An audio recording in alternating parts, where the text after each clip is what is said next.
It's time to introduce our main speaker, Julia Ross, on her subject of sugar addiction, defeating the greatest dietary crisis of all time.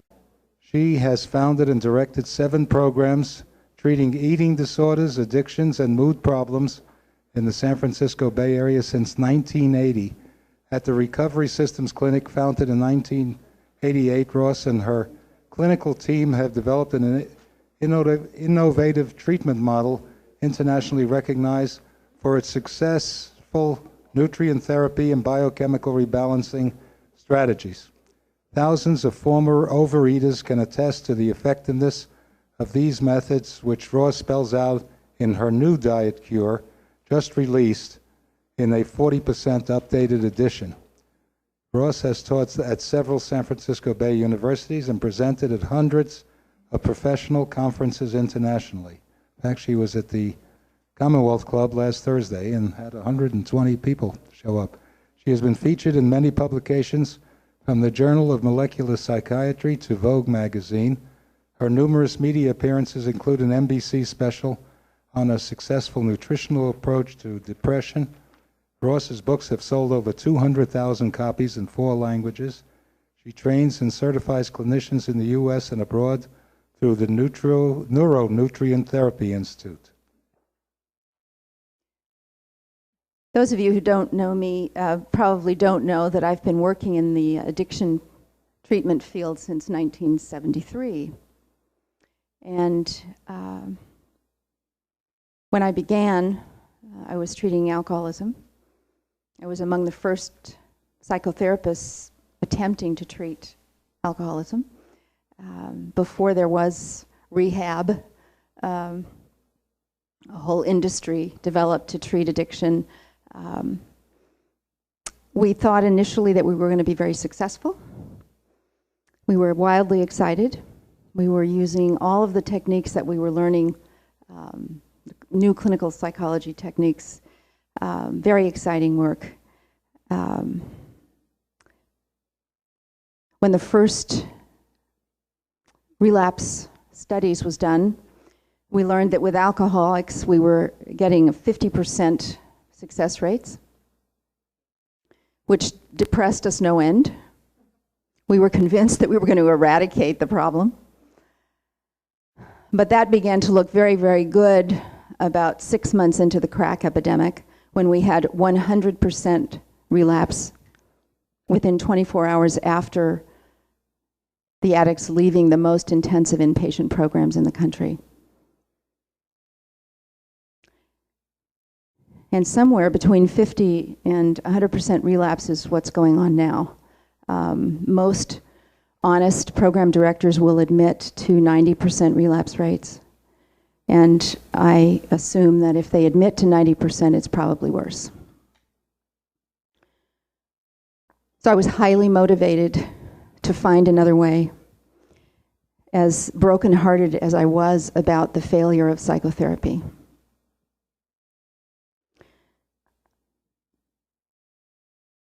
Fortunately for me, there were a few pioneers. One of them from the state of Washington, an MD named Milam, who wrote a book called Under the Influence, where he talked about treating alcoholism as a glucose intolerance disease and having tremendous success with dietary recovery approaches, leveling blood sugar, eliminating hypoglycemia and the tremendous cravings that alcoholics have because of their genetic intolerance to refined carbohydrates. They really must have dietary support. So that was very exciting. And I, just having been named the director of the outpatient program, immediately started hiring nutritionists. And after 6 years, we had 2 successful cases. 2 successful cases in that these women were able to follow our dietary advice. What about all the other clients that we had? Were they poorly motivated? Were they ignorant? Were we just not doing a good job of education? Absolutely not. Highly motivated, understood the value of the dietary approach, but absolutely unable to implement it. When I put this failure together with the fact that in the inpatient program it was standard, and it was true all over the field, for people to gain 30 pounds in the first 30 days of recovery by substituting sugar for the alcohol and/or drugs that they had been addicted to. Even so, I didn't see it as an addiction. I did not see food as an addictive substance until one of my own employees came to me and asked me to go to an Overeaters Anonymous meeting with her. And I began to understand a little bit about what food addicts were up against. That was in the early 1980s. It was beginning to go out of control. Food addiction, particularly sugar addiction, was becoming more and more common and virulent. But at this point, I think you all know that our diet has become almost completely void of nutritional value. But more than that, it's replete with toxic effects. And I'm going to talk about, I'm here and I completely revised my first book, The Diet Cure, in honor of the 21st century epidemics of overeating, obesity, and degenerative disease resulting from it. Now, one of the things that I want to say to you in particular, because all of you are extraordinarily open-minded and forward-thinking, is that I actually want you to think a different way tonight with me. I want you to think about how we ate before 1970. It's going to be a lot of the emphasis of my talk tonight. So how many people here remember what we were eating and what we were like prior to 1970? Okay, this is a well-represented group here. However, when I speak in other places, I have the following experiences. I mentioned 3 squares in a book signing in Sonoma County and asked if there was anyone present who didn't know what I was talking about. All kinds of people under 30 had no idea. One guy said, "Do you mean 3 geeks?" So, the foundation of my talk tonight and my approach to sugar addiction and its eradication is founded on the fact that we were eating a diet that was relatively moderate in its sugar content up until 1970. We had no obesity. We had very little overweight. We had very little degenerative disease, although it had been increasing as our diet had deteriorated. But, for example, in 1911, there was no heart disease. This is the statement of Dudley White, who wrote the first textbook on heart disease in 1930. In his introduction, he said, "I'm writing this book for the relatively small number of people with heart disease now, but when I went to medical school in 1911, graduated in 1911, there was no heart disease. We just didn't see it. We didn't treat it." So when we think about all the new things and our excitement about the new things, I want you to stop. I've had to stop. I was a passionate experimenter as well, and I still am in a lot of ways. But we've got the information that we need. We know what kind of diets we need to protect ourselves, protect our weights, protect our health. Our problem is that we can't, the food's available, but we can't eat it because as I'll explain, the hardwired biochemical addiction that has been designed and delivered to us by the refined food industry.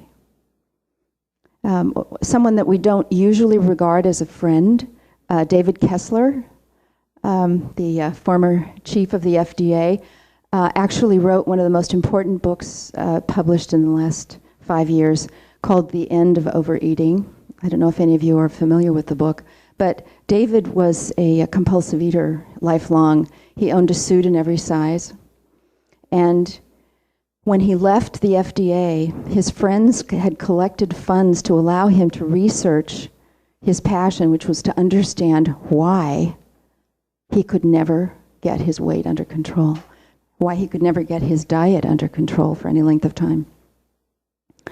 So I particularly encourage you to look at it because not only does he document the dynamics of sugar addiction very, very well, but he quotes the chiefs of Kellogg's and General Mills and so forth, talking about what's happened with him. I remember one chilling quote where one, gigantic industry leader said, well, it's too bad. It looks like the very thing we've figured out that's making us all this money is the very same thing that's destroying America's health. So, keep your mind strictly focused on the past, just for tonight. Now, let's see if I can make this work.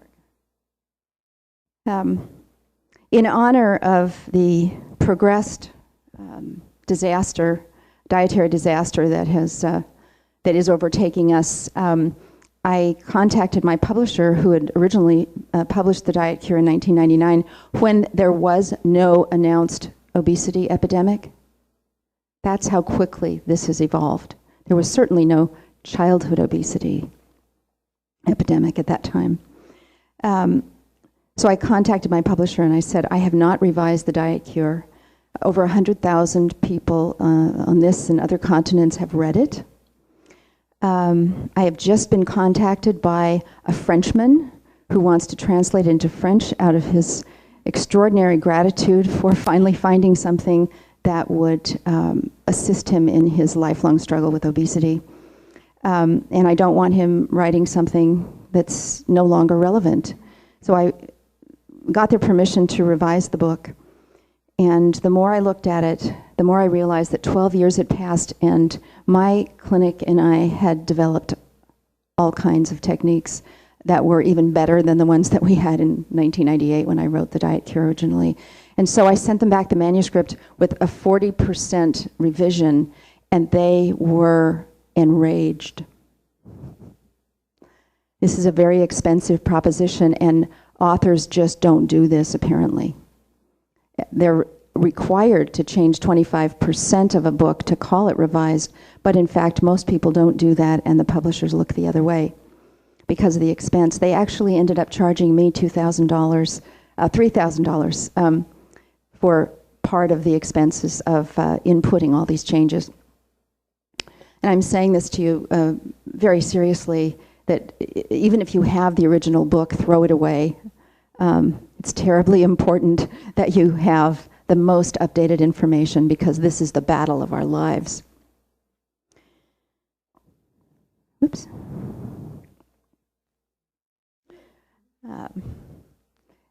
Because of this, our children really don't have much hope at this moment. Almost all children are addicted to sugar, and we'll find out why. And the price tag is this. We've gone from a planet whose primary problem with malnutrition was starvation, frank starvation, famine, to a country to a globe whose primary malnutrition problem is reflected in high-calorie, nutrient-void foods. And the results are, as you see, disfigurement, unprecedented disfigurement. And in addition to the overeating and obesity, the epidemics of diabetes and other degenerative diseases, specifically heart disease, kidney disease, cancer, related to our diet, strictly related to our diet. And in addition to that, depression, anxiety, the other epidemics, including overstress and things like ADHD, insomnia, and fatigue. And I could go on and on and on. But I want to remind you again that before 1970, we didn't experience this. None of this. We were not experiencing this. Because we were eating something like the traditional human diet on the planet. Whole foods. Our soils admittedly deteriorating, chemical pollutants, of course, but we were still very, very different, in literally very different shape before 1970.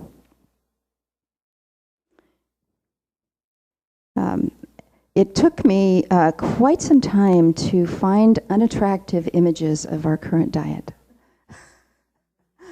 Really, the webmaster would, he's come to me with all kinds of gorgeous images, donuts with these beautiful frosting, art pieces, and I couldn't get it through to him. No, I want ugly.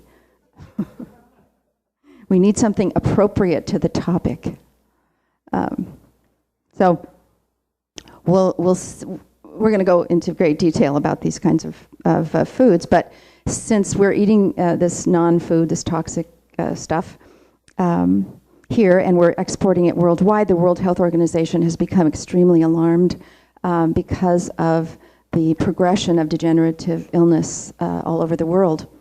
And they convened a summit about 2000 and made a report in 2006. The summit was designed, an international summit, to make recommendations about what can we do to prevent these epidemics of ill health from overtaking us. What are the recommendations of this organization going to be to the world to turn it around? And they came up with one.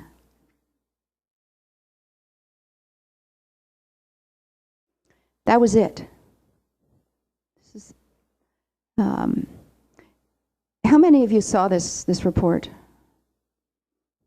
Nobody. I found it on page 6 of the New York Times. It was this big.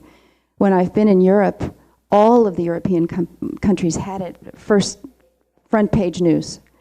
And apparently that was true all over the world, where the World Health Organization has a hearing, but not in this country because the Sugar Council suppressed it. However, we have a local hero, Robert Lustig. How many of you have not heard of Robert Lustig? Well, I'm thrilled to be able to tell you about a pediatric oncologist at UCSF who figured out sometime in the last 10 years that his children were being made ill by sugar, which is the #1 food for cancer cells. And he became enraged, and he's a very solid, strong, articulate fellow. And you can see some of his talks on YouTube, USF talks. But he didn't get the attention of the country because of the Sugar Council. So he went to the UK just this year, in February. They published his study, an article that he wrote with some colleagues from UCSF, Is Sugar Toxic? And he's the one who's behind all of the excitement about regulating sugar, about not allowing children access to it the way we don't allow them access to alcohol or tobacco. So he's a big help. And there's a great deal of alarm now about sugar, a lot of buzz about sugar. Whoops. very specifically, he says that 35 million deaths worldwide are directly attributed to sugar consumption. And I wanted to add that the most deadly of all addictive substances that we knew about until just now was tobacco, which kills 5.3 million people a year.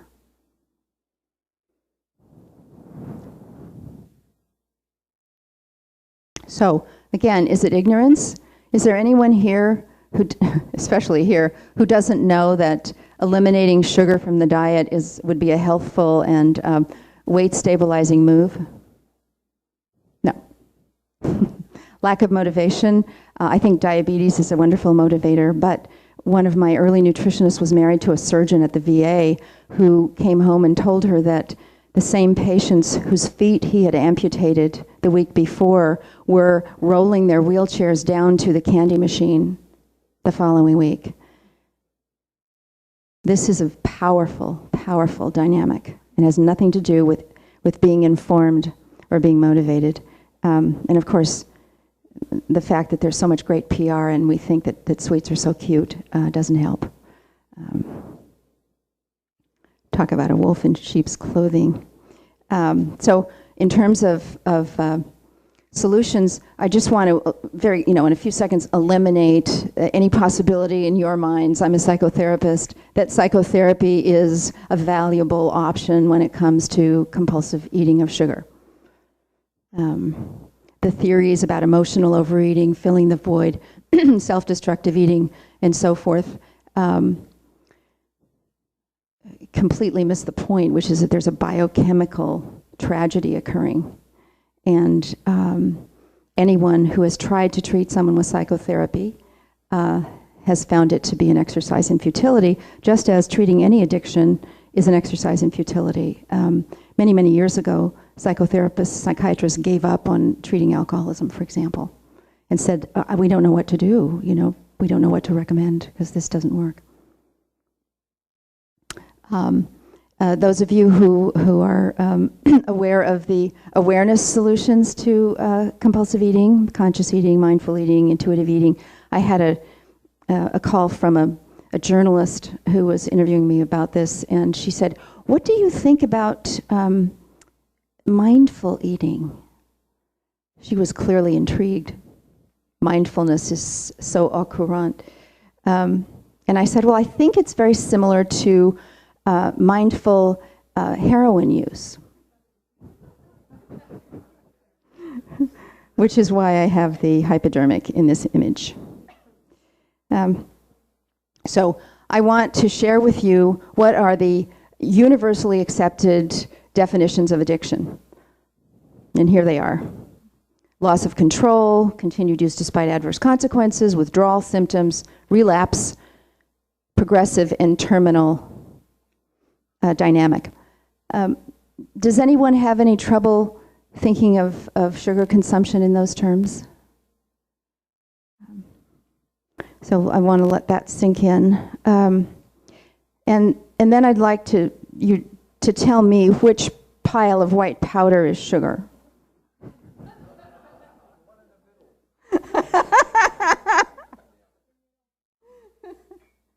There's a hint there. The point is that a sugar beet is an entirely different thing than this pile of white powder in terms of its impact on the brain in particular. Just as a cocoa leaf is quite different than the white powder, cocaine. Our hard science kicked in anew in 2007 with a study showing that sugar and sugar substitutes, whose use is going up astronomically as people are becoming more afraid of sugar just in the last few months. So sugar and sugar substitutes 4 times more addictive than cocaine. 4 times more addictive. Does that help explain why we have all these epidemics? In the 80s, actually, husband and wife team, Judith and Richard Wortman, studied the effect of sugar in terms of our serotonin function, and found that every time we consumed sugar, insulin rose, and insulin wiped everything out of the bloodstream except the nutrient that was required by the brain to make serotonin. That serotonin got into the brain without any competition from other amino acids and vitamins, minerals, and fats that were plunged into the muscle. In addition to that, multiple studies talk about sugar being like an opiate, having the same effect on opiate chemistry in the brain. Our natural heroin levels are activated by it, the endorphins. Many studies, including by Nora Volkow, the head of the National Institute on Drug Abuse, talk about the dopamine effect of sugar. And she and her well-funded studies are all looking for a drug solution to a drug addiction. Good luck. I think all of us know that when blood sugar levels drop, we get an out-of-control craving for junk food. Anybody ever gone to the store when it was too late? It had been too long since you'd eaten, and you got to the register with some good stuff, and then you bought the candy because you couldn't wait. That's hypoglycemia, and that is known to play a huge part in compulsive eating. Since people are not eating meals anymore, and they are certainly not eating 3 meals anymore, hypoglycemia is the order of the day. Now, I'm going to talk about this again, but it's very important that you understand, and that I understand, we all understand, that there are powerful addictive factors at play that we had no idea about. So we know now that these powerful neurotransmitters are impacted and controlled by sugar, but it turns out that there are other powerful appetite regulators that are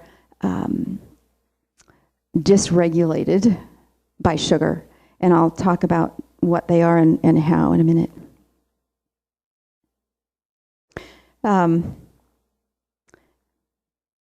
The healthy brain is replete. It has all of the neurotransmitter sites, producing sites are filled. An addictive brain, is empty. There just aren't enough neurotransmitters to send out positive messages, so you've got to use drug substances like sugar to cause a brief activation and stimulation in that department so that we feel sort of normal, sort of like the well-being that we were naturally intended to have. So what are the addictive foods? Table sugar, sucrose from cane or beet,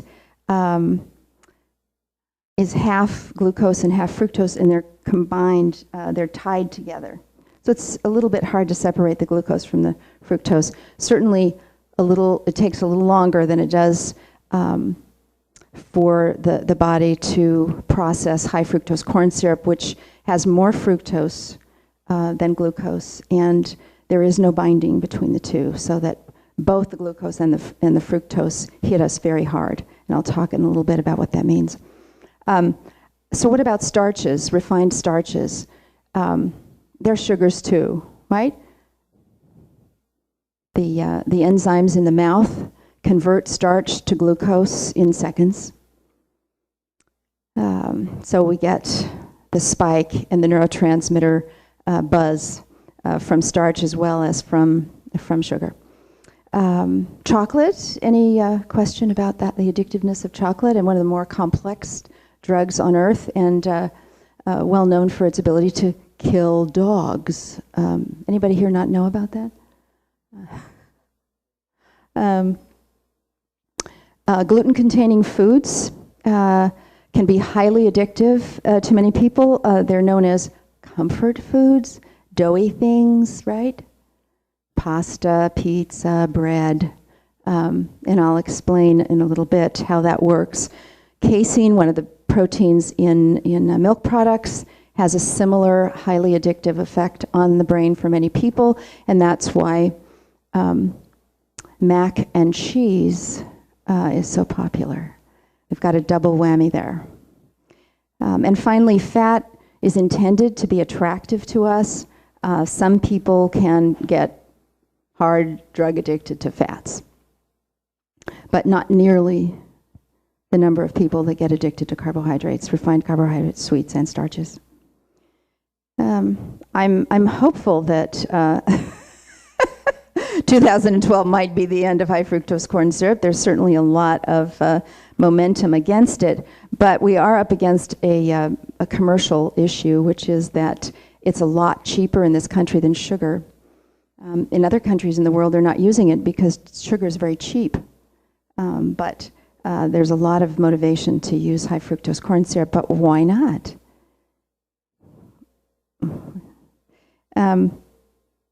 We don't want to use it because there's something about it. It's increased since its introduction in 1970. It's increased U.S. sweets and cake by 25% and soda intake by 135%.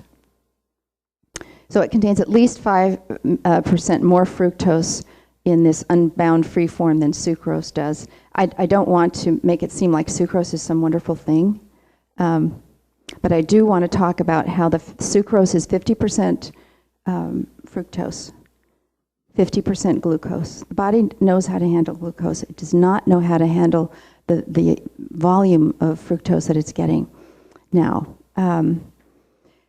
So what's the problem with fructose, whether it comes from high fructose corn syrup or from sucrose? It's twice as sweet as glucose, and it produces equal amounts of triglycerides, only the triglycerides last in the body for almost 24 hours. So when we talk about heart disease and our diet, it looks like fructose plays an enormous role. The fatty liver syndrome is due to excessive ingestion of fructose. Fructose is processed in the liver. It has a unique way of being processed in the body. And partly because of that, its unique way of being processed, it has 3 more addictive potentials than glucose. So here we go with these satiety hormones. Insulin is not released after an infusion of fructose. The body does not know that we have ingested an enormous gob of sweetener. So we keep on eating. We don't get the message. Insulin actually helps us to stop eating. When insulin levels rise, we feel there's just a sensation of, I guess we shouldn't be eating anymore. Leptin is another appetite suppressant that is not activated by fructose, so the body doesn't know again what's happening. So the addictive momentum. And finally, it stimulates ghrelin, which is a hormone that increases our appetite. So we're learning more and more about just exactly how we're getting addicted here. Okay, so remember that our goal is to eat traditional food. So if you happen to know what your great-grandmother served, eat it. A lot of us don't know, but some of us do. I had a woman come to me, spoke up at a lecture I gave at Sonoma State, and she said she was from Nicaragua, and she was, again, tremendous weight gain since she got to this country, and she'd been on a lot of diets, and she was fed up with it, and she was going to go on a monitored fast of 400 calories. And I said, please, before you do that, tell me one thing. Do you go back to Nicaragua? And she said, yes. And I said, well, when you go back, do you continue to gain weight? And she said, oh, no, I lose weight. Always lose weight when I go home. And I said, well, do you restrict? I mean, do you try and starve yourself so that you'll lose weight before you come home? No. and I said, well, could you eat those same foods in this country? And she said, yes. And I said, please do. It never occurred to her. That's how effective our PR is. You know, the glamour of our food knows no bounds. And the addictiveness knows no bounds. So there is another factor that kicked in the 70s, and it had to do with our falling in love with a non-traditional body type. Hardly anybody looked like Twiggy. But I can tell you that we thought we were gorgeous. Most of us were about the same size as our idols, you know, Marilyn and so forth. And we were a country of very confident women. And when we started dieting, it was just for fun. It was just like when we wore bustles or did other weird things, you know, fashion things. But this is the kind of fun we used to have being ourselves and not trying to be a shape that was totally inappropriate. The price tag for our low-calorie dieting has been immense and silent. But it's one of the reasons I wrote the Diet Cure and called it the Diet Cure, because I wanted a cure for the scourge, the voluntary famine that is low-calorie dieting. And it's completely unsuccessful as a long-term weight loss technique, right? Anybody have any question about how successful it's been over the years? In fact, everybody gains more weight than they ever needed to lose in the first place. It increases our appetite and our overeating and slows down our metabolism so that we are absolutely doomed to more weight gain. It's a great industry. So this is another reminder, please don't fall for modern diets. Keep in mind that one of the very earliest pioneers in inventing a new wonderful diet was Kellogg.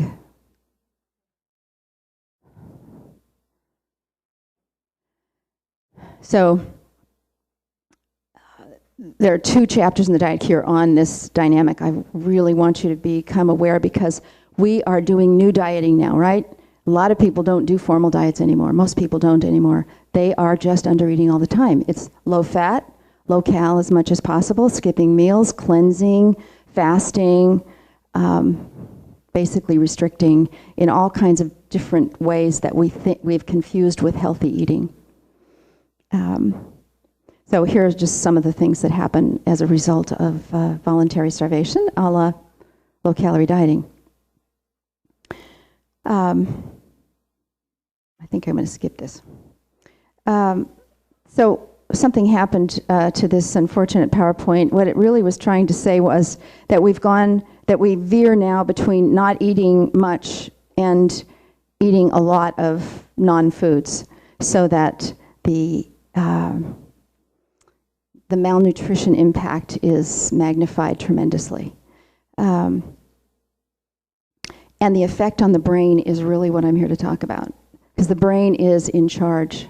As someone earlier said,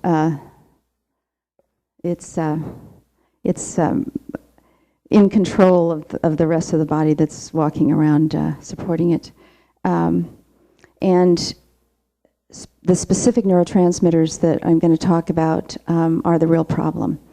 Our starvation diets have prevented us from building up the mood-enhancing chemicals that we were born and designed to make, so that we more and more need drug effects, specifically from sugar, to feel decent for a minute.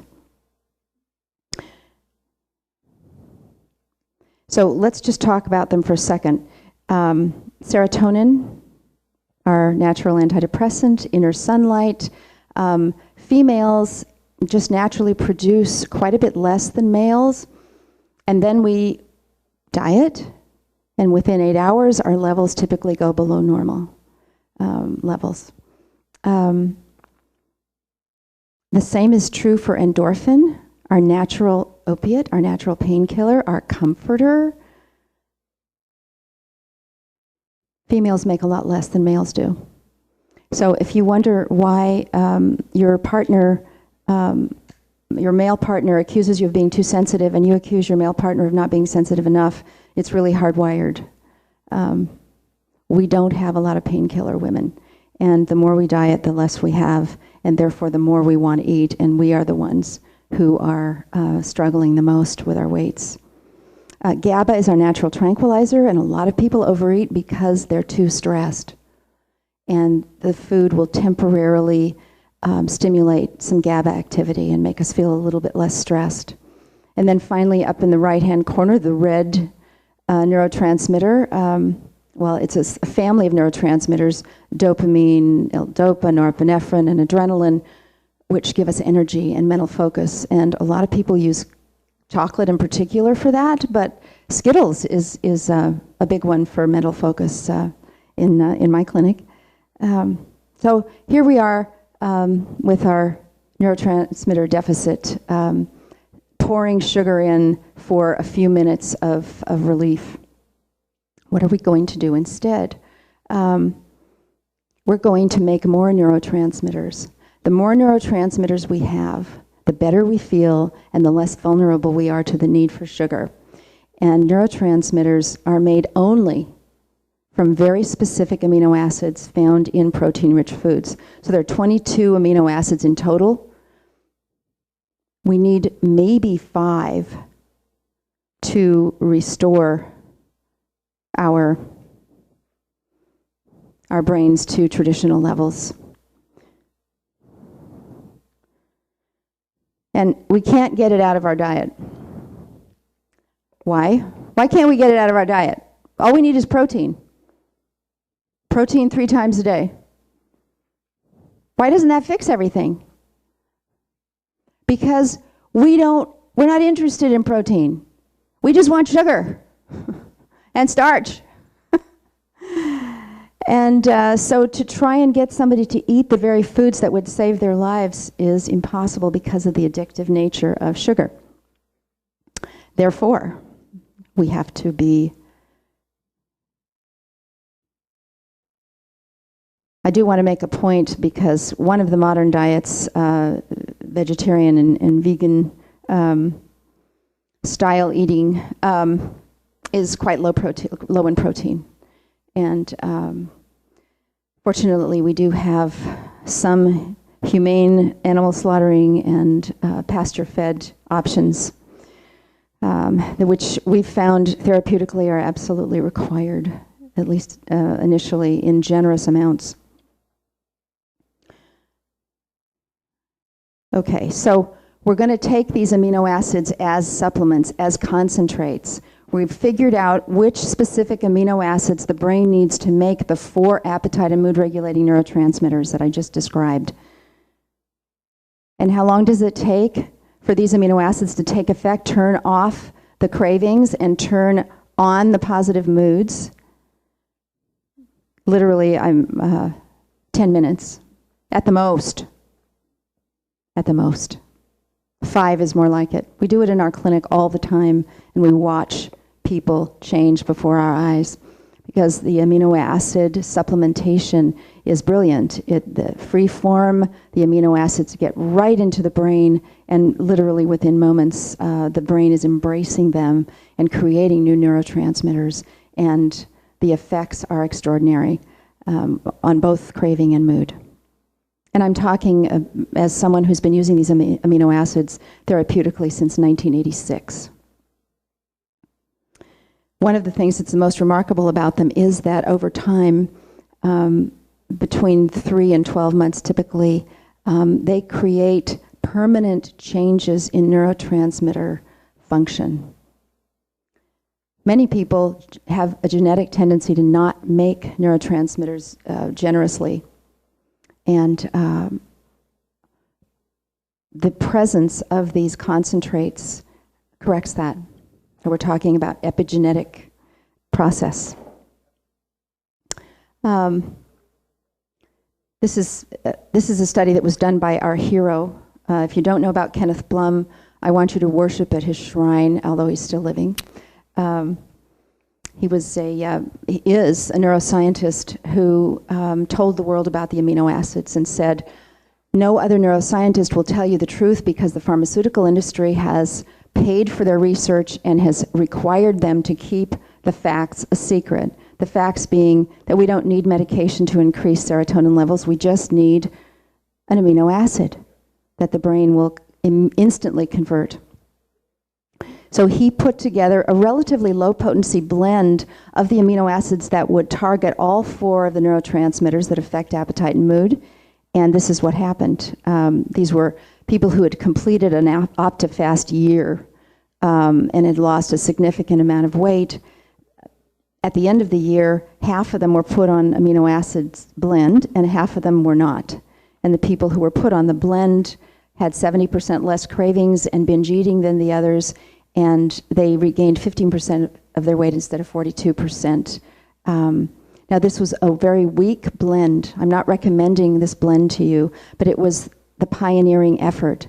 And what we can do now is to tailor to ourselves, to our friends, to our clients, to our patients, the exact amounts of these amino acids that are needed. So if we've got somebody who's deficient in serotonin, how do we know? We do not know because we did urine testing. I want to make a very, very strong point about the drawbacks of urinary neurotransmitter testing for those of you who know about it. There are so many erroneous results. But what we do know from cerebrospinal fluid testing and from blood platelet testing, very accurate ways of measuring neurotransmitters, is that these lists of symptoms, this particular one is the list of symptoms of serotonin deficiency, are very, very accurate. And when we give this list as a questionnaire to our clients, and it's in the book, in both books actually, the Diet Cure and the Mood Cure, people identify who they are. They know that they are low serotonin eaters. They tend to eat more in the afternoon and evening because serotonin levels drop as the sun drops during the day. And they also have these other traits, typically, not all typically, but many often. Insomnia, negativity, depression, worry, fear, low self-esteem, panic, irritability, and hyperactivity. All of these things fall to the side when the brain is fed serotonin building fuel. And what is that? Well, the protein in food converts, is torn apart in the stomach, and whatever tryptophan is in that beast is sent into the body and into the brain and is converted into serotonin very, very quickly in the gut, in the brain, and elsewhere.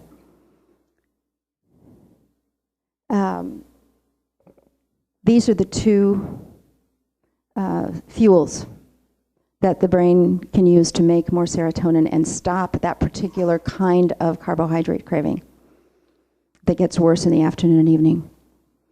Some people do better on one than the other. We've found that about 80% of people do equally well on them.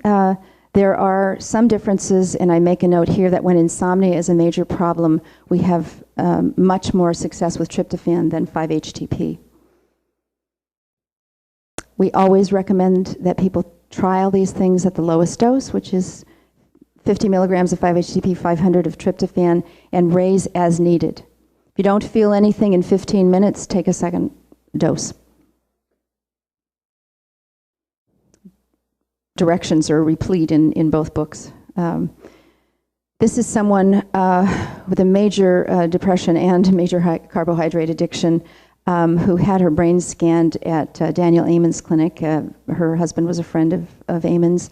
And he told her that she had the cingulate from hell because the cingulate is the archway at the top of the brain with the abnormal white and red bodies in it, so that's the part of the brain where most of the serotonin is made. And she had major deficits in her ability to produce serotonin. So he suggested that she come to our clinic because we were so good at helping people with compulsive eating problems. And she did come, and 3 months later, he took a picture of her brain again.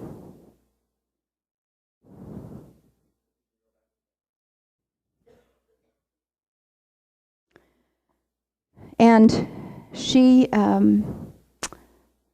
was completely free of both the depression and the compulsive eating, and in fact went on to be willing, at some price professionally, to be the subject of an NBC special on alternatives, alternative approaches, that was aired all over the country.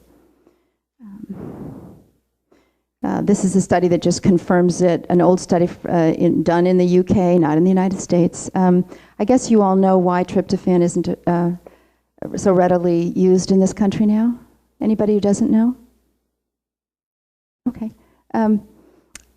Tryptophan was the most popular nutrient in the country, particularly favored by psychiatrists, because it was so helpful with depression and particularly insomnia. And so when Prozac came on the market, the first SSRI, they wouldn't buy it. And somehow or another, a disreputable company in Japan made a bad batch and sent it knowingly. They testified in court later. They knowingly sent this contaminated batch to the United States, and it killed a number of people and made at least 1,500 people very, very ill, some of whom never recovered, although they didn't die. So the FDA stepped in and asked for a voluntary ban, which lasted for over 10 years, from 1989 actually till 1995. They finally lifted it. So we didn't have ready access to this. In 1997, we got access to 5-hydroxytryptophan, which is very similar, thank God. But now tryptophan is available, health food stores on the web, etc. So this kind of success with the worst kind of compulsive eating, sugar binging, the bulimics of the world, we see it all the time. We love having bulimics come to our clinic because it's so easy to fix them. With tryptophan and a bath of nutrients that always include B vitamins, particularly B6. So we've just taken care of a huge percentage of sugar addicts who eat because their serotonin levels are inadequate. And now we're going to go on to those people who overeat because they need pain killing. They need a treat. They need something to look forward to at the end of the day or at any time of the day. And the foods that specifically target the opiate receptors, the pleasure centers, are sugar again, but also gluten-containing grains, chocolate, and milk products. This is how beautiful our own natural opiate is. But if we don't have enough, we are looking for pleasure in all the wrong places. Like this place.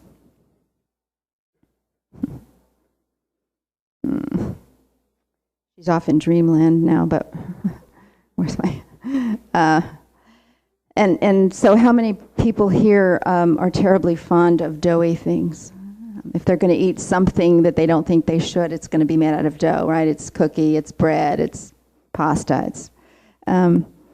these are the kind of people who, when I ask them what kind of ice cream they favor, it's always cookie dough ice cream.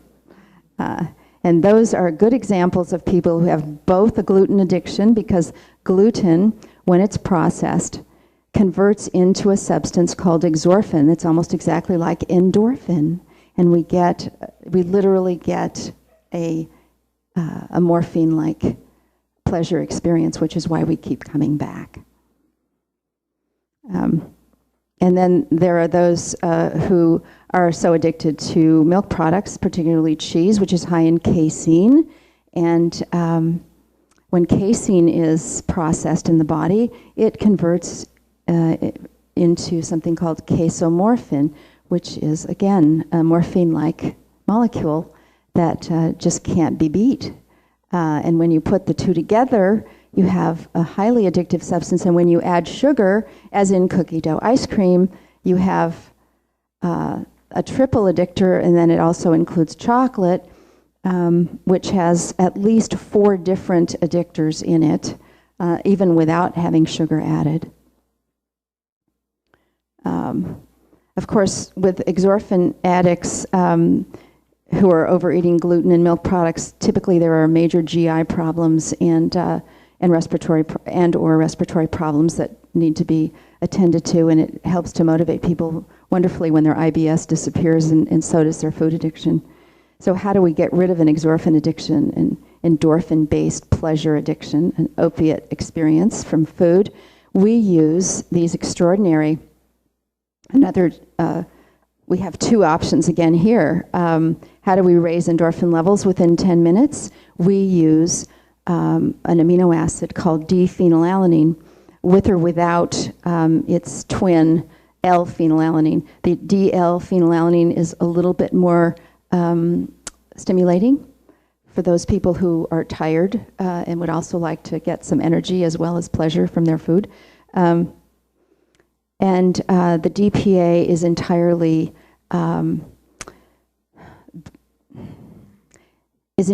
used in the brain to slow down the destruction of endorphin. So presumably, some people destroy we all make endorphin and destroy it all the time, and some people destroy way too much. This slows that down. It allows the body to stockpile endorphin, to give us tremendous access to lots more endorphin, so that we don't need to reach out to sugar and milk products and breads and so forth to get that lovely comforted feeling. And these, again, take effect in about 10 minutes. And then finally, what do we do for all the hypoglycemics, all the people who can't control their cravings for sweets because their blood sugar has dropped so dramatically? The brain doesn't just need the 4 neurotransmitters, which it does, but it also needs level glucose. And the brain doesn't store glucose, so it's a job to keep the brain fueled. And, oops. This is the amino acid for this particular job. This is an extraordinary amino acid, L-glutamine, which we find beneficial in about 3 minutes, because most people will open the capsule, empty it into their mouths. It's very pleasant tasting, and the whole scenario of hypoglycemia disappears. The irritability, the overstress, the headaches, the cravings, the fatigue, and we get this nice, even, strong, grounded sense that eliminates the desperate need for sweets, which the brain experiences if the blood sugar drops too low because you haven't eaten recently, or you've eaten sweets and levels go up, and then they're stored in the muscle and you have no access to glucose anymore.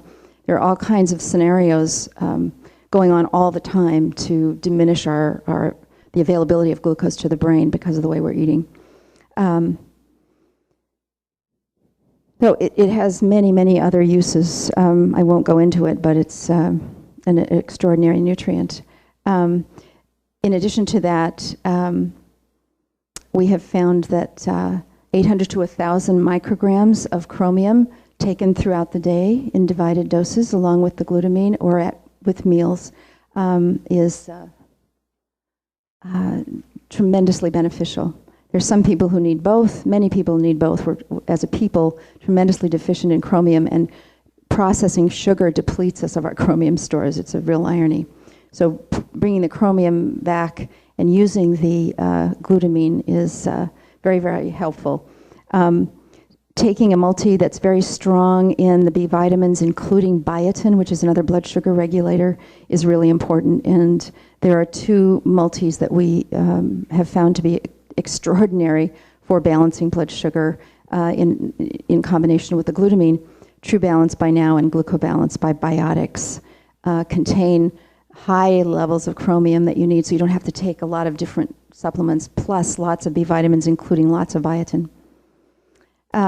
So this is a little summary about the hardwired nature of addiction. The foods themselves are designed to addict. Low-calorie dieting increases our vulnerability. Neurotransmitter deficits result from a high sugar, low-calorie diet, alternating, obviously. Hypoglycemia is a huge factor, but yeast overgrowth and sex hormone imbalances can play a part. And all of these factors in sugar addiction are covered in the diet cure. So get it. Would any of you like to discuss this, ask any questions? I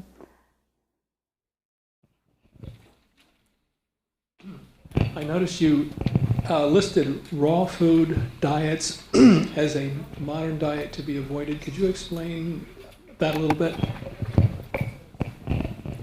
We found that most people who embark on a raw food diet end up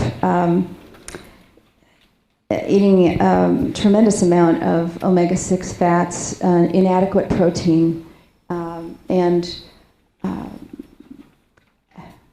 sneaking sugar and potato chips on the side.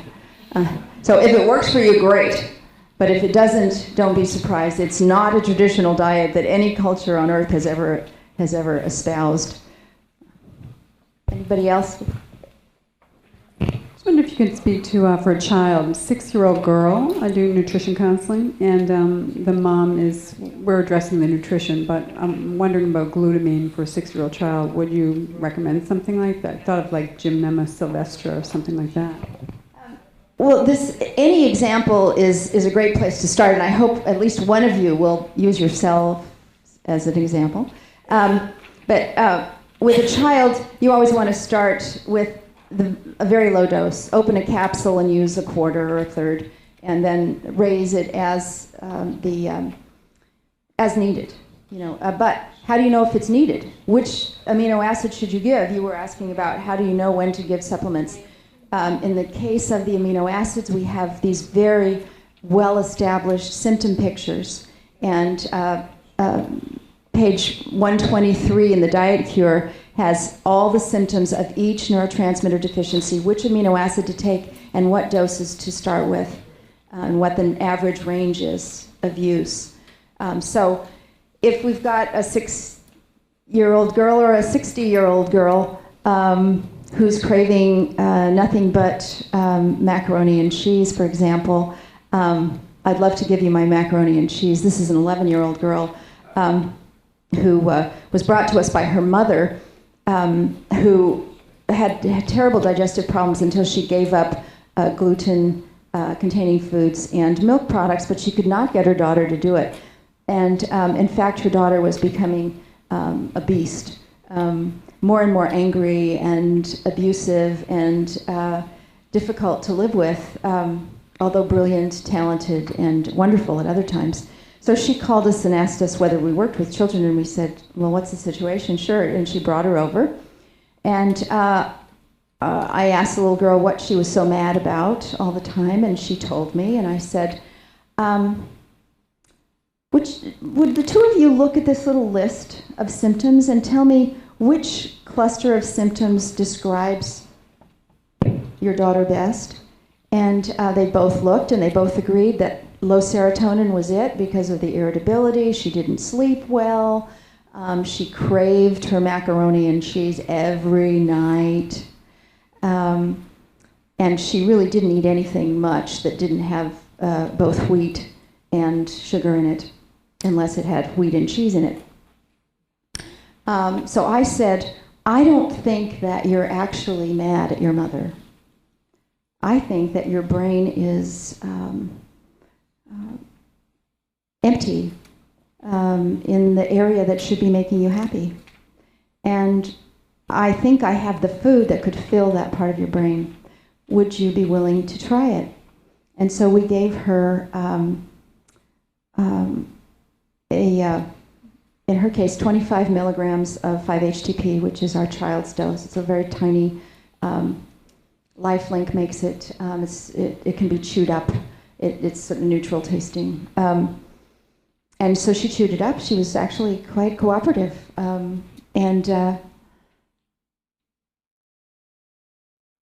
Maybe 5 minutes later, she got up out of her chair where she'd been sulking and walked over to her mother's chair and sat on her lap. This was progress. Then she whispered in her ear something that I couldn't hear, and then she stood up and sang us a song. It was, "You are so beautiful in every way, no matter what they say." And we wept. The people in the outer office could hear her. It turned out she was a belter. And anyway, her mother, they were supposed to come back in 2 weeks, and her mother called in 10 days and said, "You know what, we don't need to come back.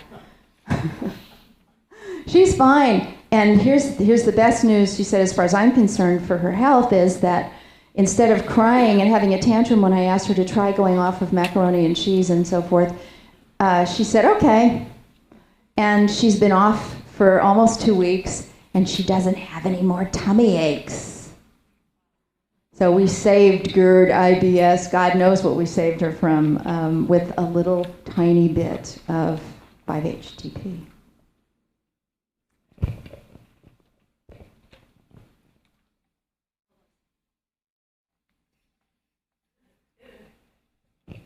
I'm curious about what companies might you suggest to buy amino acids from? Well, the disreputable company that made the bad tryptophan stopped making tryptophan, so we don't have to worry about them. But in general, I prefer amino acids that are made by a company called Ajinomoto in Japan. It's a huge, huge, huge company making very high quality amino acids. And MSG, they're most famous for their MSG, unfortunately. But and you'll see that some of the over-the-counter tryptophan, for example, is specifically made by Ajinomoto, which has been making it for 40 years and never made a contaminated batch. Is distributed all over the world all this time that the ban was going on in the United States with no problem. So, but to tell you the truth, we have been using, other than a tryptophan, which we always get Ajinomoto sources. For example, Monteith probably makes the purest amino acids possible. Their concern for purity is extraordinary, and the founder of the company really is another hero who introduced amino acids to the world, to the United States anyway. But we have been using other sources and not finding any difference, other than tryptophan. But tyrosine, DLPA, DPA, many different companies sell them and get them from different manufacturers, and we find them to be equally potent. Amino acid supplements are made from yeasts, so there's something that even vegans will eat, and it's a lifesaver for them since they're not getting enough protein at all. Do you have your hand on your head, or are you? Oh. That's okay. Did you have?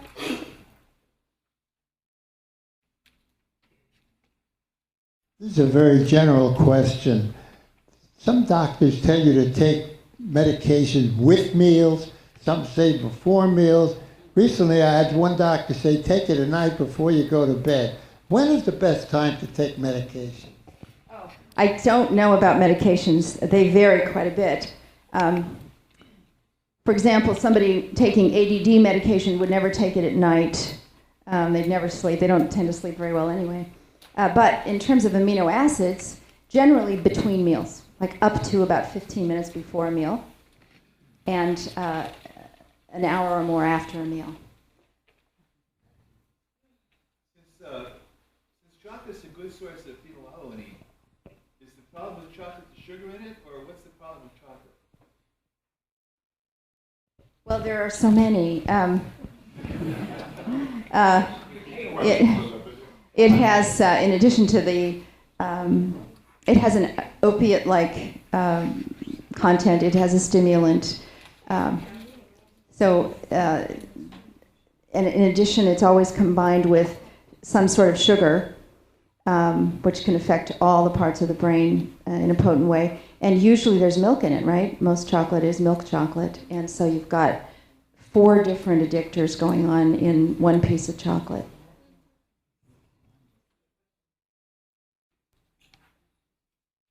I don't know if you alluded to this earlier, but how do you determine if you're going to recommend 5-HTP or tryptophan to someone? We ask people whether they have serious sleep problems. If they do, it's more likely that 5-HTP will make those problems worse, whereas we almost never see that with tryptophan. So that's the primary thing. But we always individualize, and that's what I encourage breeders to do, is try it. See if you feel wonderful in 10 minutes, great. Or if you feel semi-wonderful, then take a second one until you actually feel complete relief from the appetite and mood problems that you're experiencing. And if you don't like the way you feel on 5-HTP, then switch to tryptophan. Or if you start with tryptophan, switch to 5-HTP. Could you use both? Usually you wouldn't need to because they do, such an identical job, because 5-HTP stands for 5-hydroxytryptophan. Do you know an upper limit for glutamine intake? I don't know an upper limit for glutamine intake because I know dietitians who work specifically with AIDS patients who use 50 grams a day, and they eliminate the diarrhea that kills so many AIDS patients. But the average amount of glutamine needed to stop the hypoglycemic cravings for sugar is 2 capsules, 1,000 milligrams. Some people need 3. That's usually between meals, 3 to 4 times a day. Some people need it at bedtime so they don't wake up craving in the night because their blood sugar dropped. Yeah, assuming you're doing everything right, how much fruit should you be eating, and is there any fruit combining that you should do? My second part of the question is I'm a PE teacher, middle school, and half my kids do not fall inside the healthy fitness zone. In other words, they are unfit. Where do I start?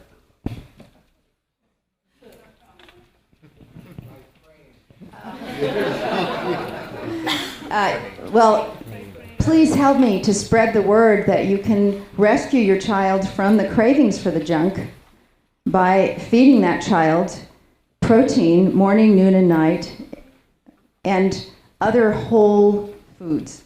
But protein has to be in there in order to fuel the brain so that the neurotransmitters will start emitting the signal, oh, I don't really want that whole Coke, or I'm not even interested. I really want that, sandwich or whatever mom made for me. The kind of things we ate in the 60s that satisfied us. But I think regulation is also going to be another part of it. But I just want to stick with the biochemistry today.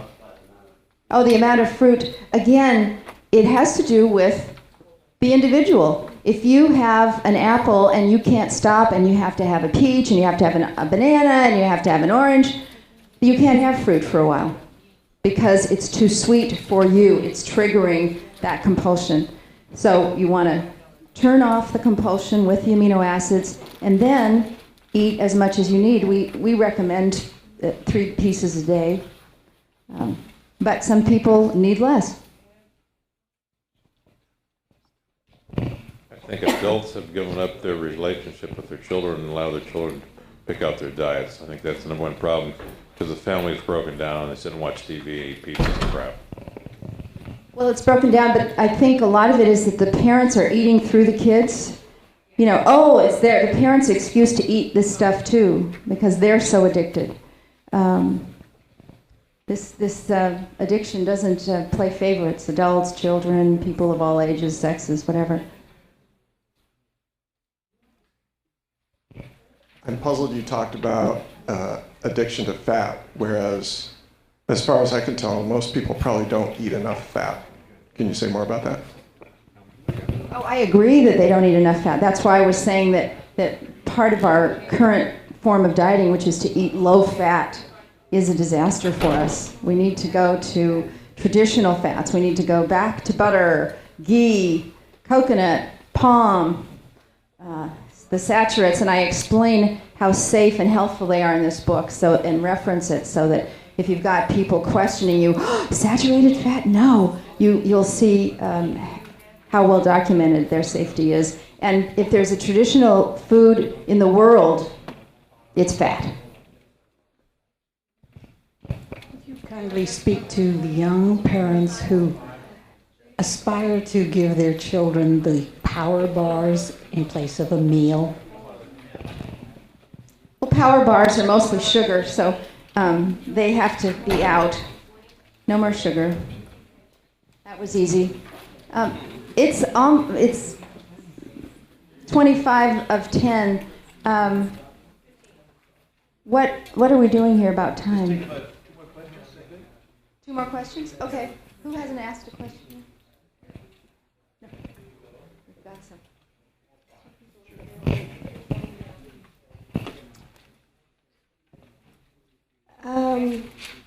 I had a couple questions. You mentioned True Balance and then one other supplement that was good for people with sugar issues. And my other question is, do we have to worry all about, can you hear me? What? Yeah, but I can't talk without them.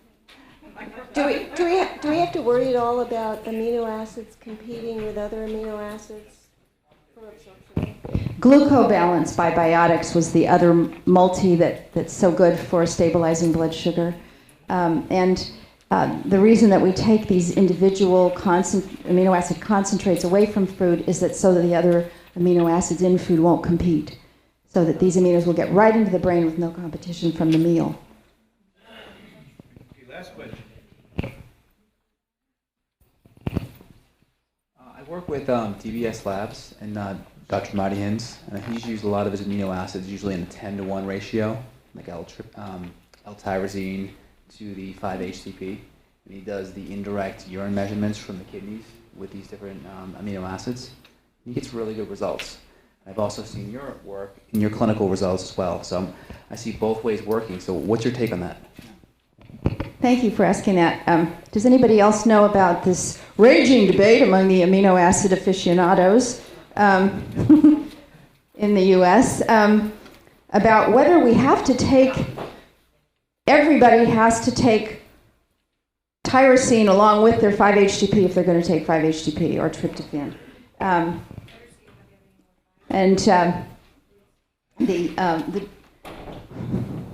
We have found that there are no hard and fast rules when it comes to our brain chemistry, and that each one of us is perfectly capable of individualizing exactly which nutrients we need. Tyrosine is very stimulating. Tryptophan is very calming.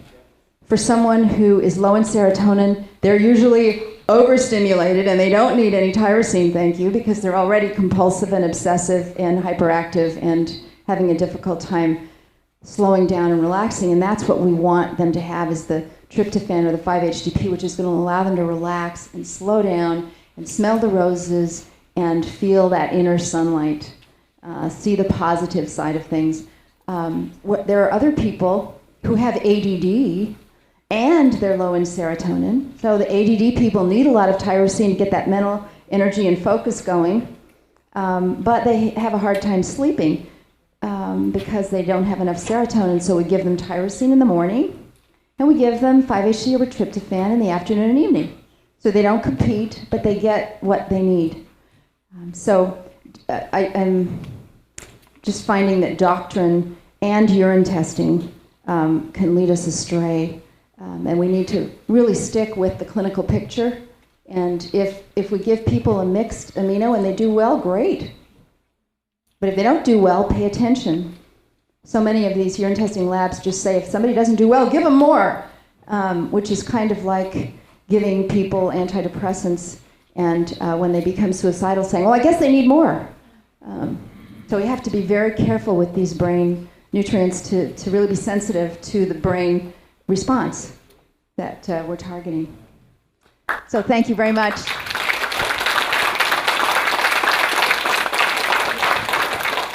I'll tell you what, this is a wonderful talk, and this is a very important topic, and it's so wonderful to have. I just want to put in a plug for what we're doing, because this is a very good example of the kind of medicine that Linus Pauling recommended, which is to find out what natural chemicals are important in your body and to find out which of those are deficient and then replace it and eliminate that deficiency and thereby solve the problem. And that's exactly what we can do with amino acids, and your research is wonderful. Thank you. Okay. Thanks a lot. Yeah, go ahead. And it works like gangbusters. Oh, I'm a former patient, I guess. And it works. It works long term. It's a more or less permanent change in your biochemistry. And I just want to say that in public to encourage anybody who's thinking about it to give it a try, because it really does work.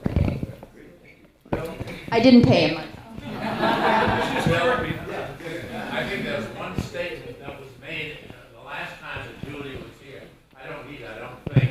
That is that basically in her thing, in her organization up there, she has taken many people that have been through, I think you said 14 or 15 drug rehabilitation centers without a cure. They come to you, you question them, and give them a pill, say, go sit outside, and within 45 minutes you've cured their problem. I mean, I think that's very impressive. It's usually a little more complicated. Are we still? Yeah. Well, the interesting thing about biochemical deficiencies is when you find when you find out what the deficiency is and you fix it, it's amazing how quickly you get a response. Just amazing. I could give you lots of examples, but the evening is long. Thank you all for coming. It's wonderful to see you, especially the new people. I hope you get the concept.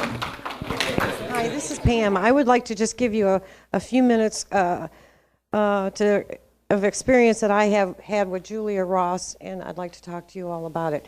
I had a little niece at the time. She was 12 years old. She was addicted to street drugs. So bad. It was the worst street drug on the market. Until she was 23, 24 years old. Her parents took her everywhere, and nobody could help her. My sister in Arizona called me and asked me if I could help her, and I said, gee, the only one I can think of is Julia Ross. You have to get her up here. Well, we went in to see Julia Ross, and I was totally impressed. I stayed with her for every visit. I never saw a woman, a girl, come out of what she did, and now she's a lovely lady with the thanks from Julia Ross and all the help and all the faith and trust that she gave me that I didn't think I had. I didn't think I could do it because it was a tough call. And Julia gave me the confidence that said that I can do it and work with her. And I was very impressed. And I couldn't have done it without Julia's help. Julia was the one that pulled my niece out of it. She is drug-free, and it's been about 6 years now. So I wanted to share that with you. And if you didn't get any of her books, you really should consider it, because I have them both, and they're both of them are the most powerful books. And now she's got the new revised edition, which is even more powerful. And what a gift to give somebody that you know that needs the help, like I did. Thank you.